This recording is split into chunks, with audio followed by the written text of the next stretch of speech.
Welcome back to all of you guys. Welcome in other video of MS biology. Hopefully आप लोग ठीक होंगे और आप लोगों की प्रिपरेशंस भी काफ़ी अच्छी चल रही होगी। जैसा कि आप सबको मालूम है, 3 सितंबर को आपका डेट का एग्ज़ाम अलॉटेड है। उस examiner of patent and design के एग्ज़ाम्स के लिए आज की इस वीडियो में ये आपका सेकंड वीडियो होगा। बिहार पीएससी का जो एग्ज़ाम अभी हुआ है, टीआरई का, टीचर रिक्रूटमेंट एग्जामिनेशंस का, और ये डेट है आपका 24/8/2023 वाला जो पेपर है उसका। तो पहले वीडियो में, पहले लेक्चर पार्ट में मैंने आपको साइंस के जो क्वेश्चंस थे, खास करके बायोलॉजी वाले, उन क्वेश्चंस को डिस्कस किया था। अब यहाँ पे आज ये दूसरा पार्ट होगा। दूसरे पार्ट में हम लोग देखेंगे कि जो आपका पूरा का पूरा जीएस से क्वेश्चन है, मीन्स केमिस्ट्री और फिजिक्स और बायोलॉजी मिला करके है, उनके कितने क्वेश्चंस आए हैं, किस टाइप के पैटर्न के क्वेश्चंस आ रहे हैं। ये video examiner of patent and design के लिए कैसे इंपॉर्टेंट है या कैसे रिलेवेंस है, इस बात को यहाँ पे मैं बताना चाह रहा हूँ कि बेसिकली ये जो रिसेंटली अभी एग्जाम्स आपके हो रहे हैं, उनमें जिस टाइप क्वेश्चंस आते हैं उनसे आपको आइडिया लगता है कि आपको भी इन टॉपिक पर फोकस करना चाहिए। बायोलॉजी के लिए मैं देख रहा हूँ कि ज़्यादातर क्वेश्चंस अभी आपका इन्वायरमेंटल साइंस से, मीन्स इकोलॉजी से, और इन सब से क्वेश्चन ज़्यादा से ज़्यादा आ रहे हैं। तो ये सारे जो आपके क्वेश्चंस एग्जाम में आए हुए हैं, इनको सॉल्व करके आपको एक आइडिया लगेगा कि आपकी तैयारी भी कितनी अच्छी हो रही है, एज वेल एज आपको किन टॉपिक्स को और टच करके जाना चाहिए अगर आपने अभी तक नहीं किया है तो। सो डियर फ्रेंड्स, अगर आप भी exam of patent and design का प्रिपरेशन कर रहे हैं, इसका एग्ज़ाम नेक्स्ट संडे को होना है, तो ये वीडियो बेसिकली आपके लिए है। इस वीडियो में हम लोग देखेंगे कि अभी जो बिहार पीएससी एग्ज़ाम करा रही है उसमें किस टाइप के जनरल साइंस के क्वेश्चंस आए हुए हैं, केमिस्ट्री के, फिजिक्स के, बायोलॉजी के, एट्सेट्रा। तो यहाँ पे देखते हैं, और क्वेश्चंस का जो आपका ऑर्डर है वो कुछ इस तरीके से, यहाँ से आपका साइंस का पोर्शन स्टार्ट है। सो क्वेश्चन नंबर 17 इनके पेपर में है। ये पेपर कोड इनका ई है। अगर जो भी स्टूडेंट बिहार पीएससी का एग्ज़ाम दिए हैं, टीआरई का, टीचर रिक्रूटमेंट बोर्ड एग्जामिनेशंस का, और ये पेपर है 24/8/2023 के डेट पे हुआ है, इवनिंग शिफ्ट में, और इनका पेपर का कोड है दैट इज़ ई। अगर आप में से किसी ने दिया है तो अपना पेपर का आंसर की भी मिला सकते हैं। पहला क्वेश्चन पूछ रहा है, जियो स्टेशनरी सैटेलाइट रोटेट, जो जियो स्टेशनरी सैटेलाइट्स हैं वो रोटेट करते हैं, उनके लिए ऑप्शन दे रखा है, at any height above the polls, polls के किसी भी हाइट पे, at a fix height, at the height depend upon the mass, or more than one of the above or none of the above. ये आपके दो options इस Bihar PSC वाले में देखने को ज़्यादातर मिल रहे हैं। सो आपको पता है कि जियो स्टेशनरी जो सैटेलाइट्स होते हैं उनको एक फिक्स्ड हाइट पे, मतलब आपके अर्थ के सरफेस से, मान लीजिए सपोज अगर आपका ये पूरा अर्थ है, तो यहाँ से एक अप्रॉक्सीमेटली जो फिक्स हाइट होती है, उन हाइट पे क्या किया जाता है, सैटेलाइट्स को छोड़ा जाता है उनको रोटेट करने के लिए। तो ऑप्शन नंबर आपका बी जो होगा उसके लिए क्या है, आपका सही आंसर हो जाएगा, एट अ फिक्स्ड हाइट। अगला क्वेश्चन से पूछ रखा है, which colour has the maximum deviation in the dispersion of a white light passing through the prism. आपने पढ़ रखा है क्लास 8 की साइंस के क्वेश्चंस में, अगर आप व्हाइट लाइट को क्या करते हैं, पे पास कराते हैं, तो ये व्हाइट लाइट जो होती है 7 डिफरेंट कलर में क्या होता है, डिफ्रेंशिएट हो जाता है, राइट।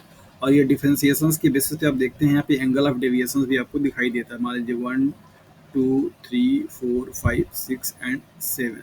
ये पूछ रहा है कि व्हाइट लाइट में से कौन सा लाइट जो होगा सबसे ज़्यादा डेविएट होगा, और उस लाइट को अगर प्रिज्म से पास कराया जाए तो यहाँ पर कुछ आपके पास रूल हैं, आप उनको जान लीजिए। डेविएशन का जो कॉन्सेप्ट है वो ये है कि डेविएशन जो होती है वो डिपेंड करती है किस पे, दैट इज डायरेक्टली प्रोपोर्शनल हो जाती है किसके, एनर्जी के, किसके, एनर्जी के।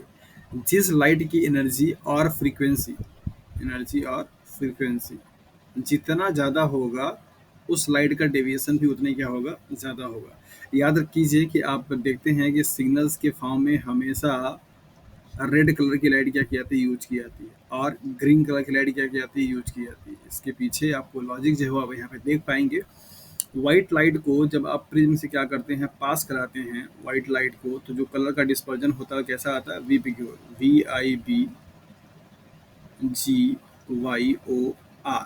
ये जो ऑर्डर है वो कैसा है, वेवलेंथ के, लैम्डा के इंक्रीजिंग ऑर्डर में है। मतलब इस वॉलेट कलर की जो आपका लेमडा की वैल्यू होगी सबसे क्या होगी, लो होगी, और इसके लिए रेड कलर के लिए सबसे क्या होगी, हाई होगी। और आपको मालूम है लेमडा में मीन्स वेवलेंथ में और उसके फ्रीक्वेंसी या एनर्जी में जो रिलेशन है कैसा, दैट इज द इन्वर्सली का। अगर आप यहाँ पे फ्रीक्वेंसी के न्यू से रिप्रेजेंट करते हैं, तो अगर किसी भी लाइट का वेवलेंथ की वैल्यू ज़्यादा है तो फ्रीक्वेंसी क्या होगी, कम होगी। तो ये विग्योर आपका जो लाइट है, 7 जो कलर्स हैं इनमें से वॉलेट जो कलर है, वायलेट कलर, इसका जो फ्रीक्वेंसी सबसे क्या है, हाई है, मतलब न्यू की वैल्यू क्या है, सबसे हाई है, जबकि लेमडा की वैल्यू सबसे क्या है, लो है, राइट। तो जिसका यहाँ पे फॉर्मूला मैंने आपको बताया कि जिसका एनर्जी जितना ज़्यादा होगा वो डेविएशन क्या होगी, ज़्यादा होगी, जिसका एनर्जी कम होगा उसका डेविएशन क्या होगा, कम होगा। तो सातों कलर में से सबसे ज़्यादा जो एनर्जी हो किसका है, वॉलेट कलर का है, राइट। तो फ्रीक्वेंसी उसकी सबसे ज़्यादा है, तो इसका अंदर डेविएशन जो होगा सबसे ज़्यादा क्या होगा, इसी का होगा। तो पूछा रखा है which colour has the maximum deviation, तो यहाँ पे रेड है, ग्रीन है, वॉलेट है, राइट। तो ऑप्शन नंबर सी क्या होगा इसके लिए, सही हो जाएगा। ध्यान दीजिएगा, मैंने आपसे पहले पूछा था सिग्नल में रेड कलर क्यों यूज़ किए जाते हैं, क्योंकि रेड कलर का जो आपका एनर्जी है वो सबसे लीस्ट होता है, मतलब सबसे कम होता है पूरे 7 कलर में से। दैट इज़ वाई ये अपने लाइन पे या अपने पाथ पे सीधे चलती है, यहाँ पे डेविएशंस नहीं होता, ना इधर की तरफ ना उधर की तरफ। दैट इज़ वाई दूर भी अगर आपकी लाइट ये ब्लिंक करती रहती है तो आपको यहाँ पे रेलवे स्टेशन पे आपको देखने को मिलता है, बहुत दूर कहीं आउटर पे सिग्नल दिखता रहता है तो आपको दिखाई दे जाता है। ऐसा इसलिए क्योंकि रेड कलर की लाइट की जो फ्रीक्वेंसी है बहुत ही कम है, वेवलेंथ बहुत ज़्यादा है, तो शॉर्ट फ्रीक्वेंसी या शॉर्ट एनर्जी होने की वजह से ये लाइट डेविएट नहीं होती है। दैट इज़ वाई इसको सिग्नल के रूप में यूज किया जाता है। तो यहाँ पे क्वेश्चन आपसे पूछा था कि कौन से कलर का डेविएशन सबसे मैक्सिमम होगा, आपका जो विजिबल लाइट है, विजिबल जो स्पेक्ट्रम है, जब आप उसको प्रिज्म से पास कराते हैं तब। तो इसके लिए ऑप्शन आपके पास हो जाएगा, that is the violet colour, right. तो इस चीज़ का जो कॉन्सेप्ट है अच्छे से याद रखिएगा। डेविएशन जो होगा वो किसी भी वेवलेंथ ऑफ लाइट के लाइट की जो फ्रीक्वेंसी होगी उनके डायरेक्टली प्रोपोर्शनल होगा, या एनर्जी, सिंपल सी बात है, एनर्जी जिसमें ज़्यादा होगा उसमें डेविएशंस भी क्या होंगे, ज़्यादा होगी, राइट। और आप केमिस्ट्री का रूल भी पढ़ करके आए हैं, स्टेबिलिटी का मतलब होता है कम एनर्जी, राइट। जैसे हम लोग अगर अपनी बात करें तो बच्चे जो होते हैं वो एक जगह पे कभी बैठ नहीं सकते, क्योंकि बच्चों के पास एनर्जी बहुत ज़्यादा होती है, तो that is they are the unstable, deviate होते हैं। जबकि एक कोई बुढ़ापा आदमी है तो ये शांति से अपना एक जगह पे चेयर पे या खाट पे बैठा रहता है, क्योंकि उसके पास एनर्जी नहीं है सब जगह टहलने के लिए, राइट। तो आंसर आपका ये हो जाएगा। अगला क्वेश्चन, तो इसके लिए ऑप्शन नंबर आपका सी क्या है, सही हो जाएगा। During the thunderstorm it is safer to, पूछ रहा है कि जब मतलब जब लाइटनिंग होती है उस टाइम पर आपको क्या करना चाहिए, उसके लिए क्या सही रहेगा। कैरी एन ओपन एम्ब्रेला, क्या आपको एक खुला हुआ छाता लेके चलना चाहिए। Take a shelter under the short tree, stand in open field, more than one of the above or none of the above. Umbrella लेके नहीं चल सकते क्योंकि अम्ब्रेला में मेटल की ऐसे पिन लगी हुई होती है जो कि स्टार्म को अट्रैक्ट करने का काम करता है। Take a shelter on the tree, short tree, ये भी आप नहीं कर सकते हैं। ओपन स्टैंड फील्ड, ये भी आप नहीं कर सकते हैं। तो इसमें से none of the above answer आपका क्या होगा, सही हो जाएगा। When a body falls freely towards the earth, then its total energy is decrease होगी, इंक्रीज होगी, रिमेन्स कांस्टेंट रहेगा, मोर than one of the above or none of the above. तो आपको आपने पढ़ा है law of conservation of energy, law of conservation of energy, ये physics का टॉपिक है।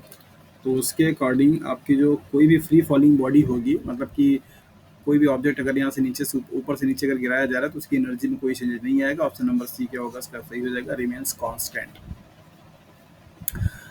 अगला क्वेश्चन है, in eye donation which part of the donor's eye is transplanted. बहुत ही फ्रिक्वेंटली कई बार एग्जाम में क्वेश्चन से पूछा जा चुका है। इसके लिए ऑप्शन आपको हो जाएगा, that is D means cornea. Cornea वो आपकी आई का पार्ट है जो कि आई डोनेशन में डोनेट किया जाता है। कोई भी पर्सन जब अपनी डेथ से पहले ये घोषणा कर देता है मेडिकल को कि हाँ हमारी आंख डोनेट कर दी जाएगी हमारे मरने के बाद, तो उसका वो जो आई का कॉर्निया वाला पोर्शन होता है वो निकाल करके डोनेट किया जाता है किसी भी आई नीडेड पर्सन को। तो ऑप्शन नंबर बी क्या होगा, सही हो जाएगा। What is the chemical name of vitamin B 12। तो विटामिन बी 12 के लिए आपको पता है साइनाकोवेलामाइन बोलते हैं, तो कोवेलामाइन यहाँ पे दे रखा है। तो ऑप्शन नंबर बी क्या होगा आपका, सही हो जाएगा। which of the following is an acid base indicator, इसमें से एसिड बेस इंडिकेटर कौन है, तो डेफिनेटली टर्मरिक। आपने नोटिस किया होगा शादी या किसी फंक्शंस में अगर आप खाना खाते हैं, सब्जी आपके जब पैंट पे गिर जाती है, शर्ट पे गिर जाता है, खास करके अगर व्हाइट शर्ट या पॉइंट है, तो उसको जब आप अगले दिन वॉशिंग करते हैं किसी सर्फ से या साबुन से, तो आप देखिए वो जो पीला कलर होता है, मीन्स येलो जो कलर होता है, वो आपका टर्न किस में हो जाता है, that is the brick red में, तो रेड कलर में कन्वर्ट हो जाता है। ये रेड कलर में कन्वर्ट होना बताता क्या है, दैट इज द बेस का इंडिकेटर है, राइट। तो that is the turmeric is the right answer for this question. When the soil is too basic, plants do not grow in it. To improve the quality, what must be added to the soil? बड़ा ही अच्छा question है और बहुत ही ज़्यादा confuse करने वाला question है. Confuse इसलिए बोला क्योंकि यहाँ पे आपको जो आंसर दे रखा है क्विक लाइम का, ये बहुत बार यूज किया जाता है, और लेकिन वहाँ पे कंडीशन कैसा होता है, एसिडिक होता है. जब अगर आपकी मिट्टी सॉयल नॉर्मली प्लांट को ग्रोथ करने के लिए जो पीएच रेंज की वैल्यू है वो क्या है, दैट इज 5.5 से लेकर के 7.2 तक के रेंज में क्या कर सकता है, ग्रो कर सकता है. इससे ज़्यादा जाएगा तो और इससे कम जाएगा तो दोनों ही कंडीशन से प्लांट के लिए सूटेबल कंडीशन नहीं होता, ग्रो करना नहीं जानता, मतलब दिक्कत होगी. तो जब अगर आपका सॉयल बहुत ज़्यादा एसिडिक हो जाता है, उस एसिडिक कंडीशंस को न्यूट्रलाइज करने के लिए क्विक लाइम का क्या किया जाता है, छिड़काव किया जाता है, चूने का छिड़काव किया जाता है. लेकिन यहाँ पूछा टू बेसिक, मतलब बेसिक बहुत ज़्यादा हो गया है, तो उस केस में आप क्या करेंगे. उस केस में तो आप यूज़ करेंगे नहीं, लेकिन मैक्सिमम लोग ये वाला आंसर लगा करके आए होंगे, जो कि गलत हो जाएगा. कैलामाइन सॉल्यूशंस भी आप नहीं करेंगे, ये ऑप्शन नहीं है. ऑर्गेनिक मैटर का मतलब ये हुआ कि जो प्लांट के वेस्ट मटेरियल्स हैं उनको डालेंगे. तो ऑर्गेनिक मैटर में आप बेसिकली देखेंगे, इसमें ऑर्गेनिक मैटर में होता क्या है, ऑर्गेनिक एसिड्स होते हैं. ऑर्गेनिक एसिड जो होता है रिलीज होती है और उस सॉइल के पीएच को क्या करता है, कम करता है, जो कि आपका बहुत ज़्यादा बेसिक हो चुका होता है, तो उसके पीएच को ड्रॉप डाउन करेगा. सो इस क्वेश्चन के लिए जो आंसर सही है that is the organic acid. Organic acid contains some organic matter contains some organic acid which lower the pH of the soil. And जब आपका बेसिक से क्या आएगा, लोअर होगा, तो स्लाइटली अल्कलाइन में मतलब एसिडिक में आएगा, जो कि प्लांट की ग्रोथ के लिए क्या होता है, बेटर माना जाता है.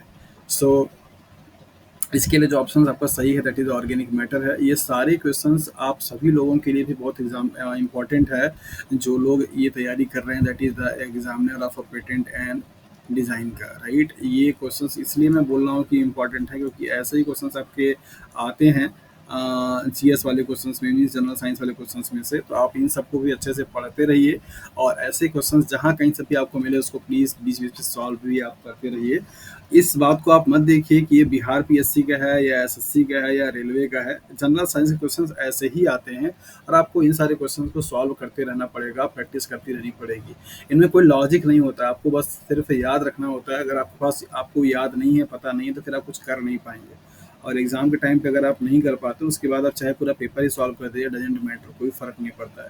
अगला क्वेश्चन देखिए, यहाँ पे कह रहा है what is the value of absolute zero on the Fahrenheit scale. Very very important question है, केमिस्ट्री का ये क्वेश्चन है, आप सभी लोगों के लिए भी बहुत इंपॉर्टेंट है. सबसे पहले तो यहाँ पे देखते हैं कि एब्सोल्यूट जीरो टेम्परेचर होता क्या है, राइट. एक ऐसा टेम्परेचर जिसपे किसी भी एटम्स का या किसी भी मैटर के पार्टिकल का जो मोशन है वो पूरी तरीके से क्या हो जाए, सीज हो जाए, मतलब जीरो हो जाए, राइट. मतलब कि इवन जो एटॉमिक वाइब्रेशन होती है, वाइब्रेशन भी जीरो हो जाए, उसको आप बोलते हैं एब्सोल्यूट जीरो टेम्परेचर. और ये केल्विन टेम्परेचर, चूंकि केल्विन हमारा क्या है, ऐसा यूनिट मानी जाती है, तो जीरो केल्विन को आप बोलते हैं that is the absolute zero temperature. क्या बोलते हैं, जीरो केल्विन को.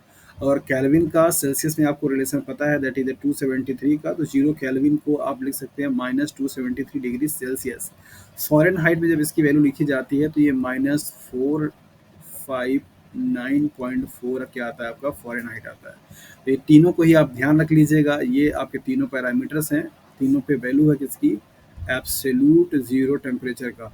और ये आपसे सवाल पूछे जाने की उम्मीद बनती है कि ये किसको बोलते हैं और क्या ये होता है. तो एक ऐसा टेम्परेचर जिसपे सारे पार्टिकल का वाइब्रेशन से लेकर के सब कुछ, everything will be ceases, right. अगर सब कुछ आपका सीज हो जाए, बंद हो जाए, तो उस टेम्परेचर को आप बोलते हैं that is absolute zero degree Celsius temperature. -273 degree Celsius temperature पे किसी भी पार्टिकल अगर आप रख दें तो पूरी तरीके से एकदम मोशन लेस हो जाता है, वाइब्रेशन लेस हो जाता है. तो केल्विन में आपका क्या होगा, जीरो केल्विन को बोलते हैं एब्सोल्यूट टेम्परेचर. सेल्सियस से -273 बोलते हैं, फ़ारेनहाइट में -459.4 को बोलते हैं. तो उस हिसाब से आपका ऑप्शन नंबर सी क्या होगा, ये सही हो जाएगा. बड़ा ही वेरी वेरी इंपॉर्टेंट ये क्वेश्चन था, किसी भी एग्जाम में आपसे सवाल ये पूछा जाता है. टेम्परेचर की बात चलिए देखिए, यहाँ पे क्वेश्चन और भी आता है, किस टेम्परेचर पे फ़ारेनहाइट एंड डिग्री सेल्सियस की वैल्यू बराबर बराबर होती है. ये भी सवाल आपसे पूछा जाता है, तो याद रखिएगा -40 degree Celsius is equal to -40 Fahrenheit, ये याद रखिएगा. ये वाला भी क्वेश्चन कई बार आपसे एग्जाम में पूछा जा चुका है कि किस टेम्परेचर पे फ़ारेनहाइट एंड डिग्री सेल्सियस की वैल्यू बराबर बराबर होती है। तो आपने फॉर्मूला अगर पढ़ा है तो आपको याद निकाल के आप देखेंगे तो यहाँ पे -40 की जो वैल्यू है वो दोनों को बराबर देखी जाती है। तो ये डेटा आपके पास इंपॉर्टेंट रहेगा, इसको आप नोट कीजिए। 0 kelvin -273 and -459.4 Fahrenheit. Which type of waves are light waves? Transverse, longitudinal, electromagnetic, more than one of the above or none of the above?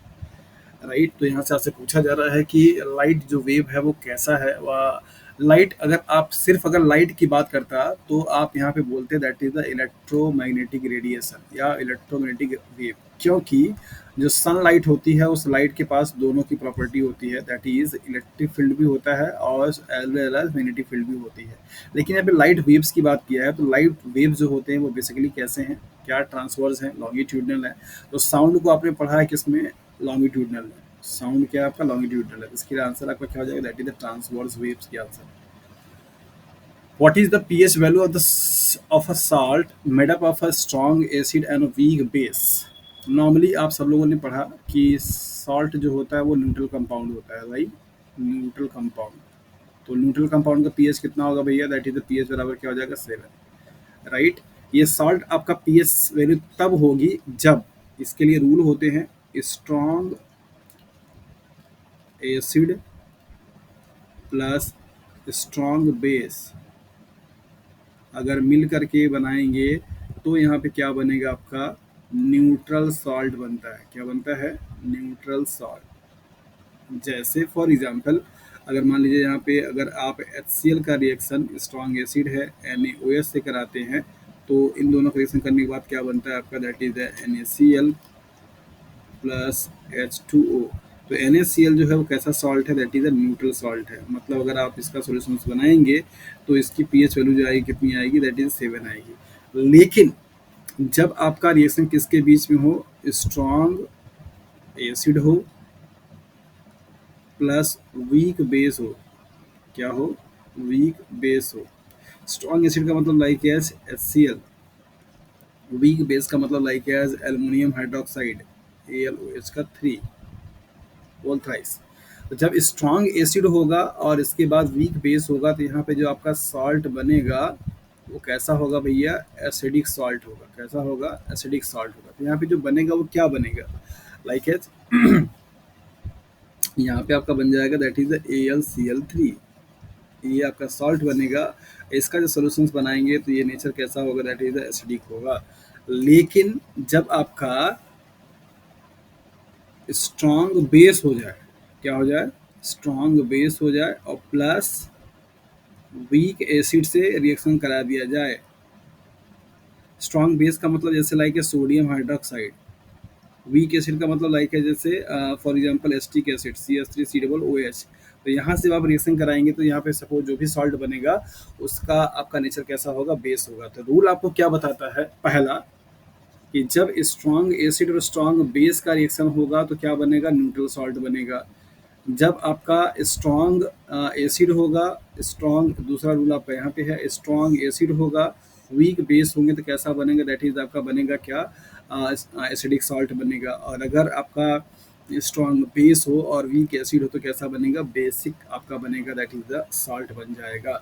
तो इसके लिए आपको यहाँ पे थोड़ा सा डेटा ध्यान देना पड़ेगा। आपको इसको लिख लीजिए अच्छे तरीके से कॉपी में कहीं पे भी, ताकि आपके एग्जाम में अगर ये क्वेश्चन आए तो आप अच्छे तरीके से याद रख पाए। याद रखिए कि सॉल्ट का पीएच हमेशा सिर्फ और सिर्फ आपका न्यूट्रल ही नहीं होगा। जनरली आप जानते हैं कि एसिड और बेस की रिएक्शंस को करा करके अगर सॉल्ट जब बनाया जाता है तो उसको आप न्यूट्रलाइजेशन रिएक्शंस के नाम से जानते हैं। और उसमें पीएच वैल्यू जो होती है वो 7 आती है, मतलब सॉल्ट का वैल्यू हमेशा 7 रखा जाता है। लेकिन ये हमेशा सही नहीं है, डिपेंड करेगा कि कौन सा सॉल्ट और कौन सा एसिड और कौन सा बेस उस रिएक्शन से पार्टिसिपेट किया है उस सॉल्ट को बनाने के लिए। तो 3 पॉइंट आपके पास यहाँ पे हैं, बड़ा ही इंपॉर्टेंट। आप इन तीनों पॉइंट को ही नोट कर लीजिए अपनी नोट्स बुक में, ताकि आपको एग्जाम के टाइम पे कन्फ्यूजन ना हो। पहला यहाँ पे रूल ये है, strong acid strong base is equal to neutral salt, right. मैं यहाँ पे लिख दे रहा हूँ, पेन का थिकनेस कम कर देता हूँ ताकि लिखा जाए पूरा। Rule number first, rule number first, strong acid plus strong base is equal to neutral salt, जिसका पीएच कितना होगा 7 होगा। दूसरा रूल आपको बताता है strong acid plus weak base, ये क्या देगा आपको, ये देगा एसिडिक सॉल्ट, जिसकी पीएच वैल्यू क्या होगी, लेस देन क्या होगी 7 होगी। तीसरा रूल है strong base plus weak acid बराबर आपको क्या देगा, बेसिक सॉल्ट देगा ये, जिसके लिए पीएच वैल्यू कितनी होगी, मोर देन 7 होगा। बस यही बात आपको ये अच्छे से याद रखनी है। तो इसके लिए यहाँ पे पूछ रखा है कि जब आपका ऐसा होगा तो क्या होगा, तो इसके लिए आप आंसर देखिए। होपफुली कि आपने इसको नोट कर लिया होगा, मैं आप इसको रफ कर दे रहा हूँ ताकि मैं आगे आपको चीज़ें बता सकूँ। तो इस क्वेश्चन के लिए आंसर आपको क्या देना है, यहाँ पे पूछ रखा है what is the pH value of a salt made up of a strong acid and weak base. तो स्ट्रॉन्ग एसिड होगा तो इसका मतलब पीएच क्या होगा भैया, एसिडिक होगा। तो पीएच जब अगर एसिडिक होगा तो उसकी पीएच वैल्यू कितनी होनी चाहिए, लेस देन 7 होना चाहिए। तो उस हिसाब से ऑप्शन नंबर बी जो है क्या कह रहा है, लेस देन 7 की बात कह रहा है। सो हम लोग कहाँ पे जाएंगे, ऑप्शन नंबर बी पे चले जाएंगे। सो होपफुली कि अभी आपको चीज़ समझ में आ गई होंगी। Less than 7 is the right answer for this question. 1 GB GB is equal to, मुझे लगता है कि आज के डेट में तो इतना ज़्यादा लोग फ़ोन यूज़ करते हैं, ये आंसर तो सभी को पता होना ही चाहिए। So 1 GB is equal to 1024 MB के बराबर होता है। 1024 MB is equal to 1 GB का डेटा दिया जाता है। अगला क्वेश्चन आपसे यहाँ से पूछ रखा है, कई सारे इन्फॉर्मेशन मैंने आपको यहाँ पे दे दी है इस क्वेश्चन को सॉल्व कराने के टाइम पे, एंड होपफुली कि आपके लिए काफ़ी हेल्पफुल होगा, आप इसे अच्छे से नोट भी करेंगे। ये टेम्परेचर वाला जो कॉन्सेप्ट था बहुत ही इंपॉर्टेंट था, यहाँ से सवाल आपसे पूछे जाते हैं। और पीएच वाला भी काफ़ी अच्छा कॉन्सेप्ट था। ओके, अगला क्वेश्चन से पूछ रखा है when sodium hydroxide means NaOH, okay, plus hydrochloric acid means HCl react to form sodium chloride, मतलब इन दोनों का रिएक्शन कराया जाए तो यहाँ पे क्या बनेगा, ऑब्वियसली NaCl बनेगा। तो क्या पूछ रहा है, what is the reaction this, neutralization. Simple, neutralization reactions को बोलते हैं कि सॉल्ट हमेशा न्यूट्रल होता है। What does the cell usually use to produce energy. हमारी बॉडी में एनर्जी का जो प्राइम सोर्स होता है वो क्या होता है, कार्बोहाइड्रेट। तो that is the glucose is the right answer for this question. Glucose जो होगा वो यूजुअली क्या होगा, एनर्जी को प्रोड्यूस करने के लिए यूज किया जाता है। What is the function of a pituitary gland, pituitary gland का फंक्शन क्या होगा, to develop sex organ in the male, नहीं। To stimulate the growth in the organ, नहीं। To regulate sugar and salt level in the body, yes ये करता है काम। तो ऑप्शन नंबर सी इसके लिए क्या होगा, सही हो जाएगा। विच part of the brain control blood pressure, so spinal cord, skull, hypothalamus, no. Spinal cord, skull, cerebrum, no. Pons, medulla and cerebellum, yes, this is the right answer. सो ये basically आपका पूरा का पूरा क्वेश्चन था केमिस्ट्री का, physics का और biology का, मतलब कि जनरल साइंस का क्वेश्चन आप इसको बोल सकते हैं। तो होपफुली गाइस कि आप लोगों ने इसको देखा और आपको समझ में आया होगा कि आपका जनरल साइंस अभी कितना तैयार है। और आप भी ऐसे ही क्वेश्चंस कहीं से भी आपको मिले तो आप उसको सॉल्व करते रहिए आपके उस एग्ज़ाम के लिए, that is the examiner of patent and design के लिए। आपके लिए ये बहुत ही इम्पोर्टेंट है। और आपके पेपर में जीएस का, जनरल साइंस का 30 मार्क्स का क्या है वेटेज, इस बात का आप ध्यान दीजिएगा। 30 मार्क्स काफ़ी कुछ डिसाइड करता है, तो आप उसके लिए प्रैक्टिस करते रहिए और ज़रूर से ज़रूर बताइए कि ये जो सोल्यूशंस मैंने दिया आपके लिए कितना हेल्पफुल रहा और आप इसमें से कितना क्वेश्चन सही कर पा रहे हैं। So that's all for today. Thank you for watching this video. And one thing more, I requested to all my viewers and listeners, please, if you like this video, so kindly share it to your friends, because बहुत सारे students हैं जो कि तैयारी कर रहे होते हैं, उन्हें इन चीज़ों से नहीं वाकिफ़ हो पाते। तो आप इस वीडियो को शेयर कीजिए ताकि उनको भी इस चीज़ का बेनिफिट हो। So thank you for watching this video.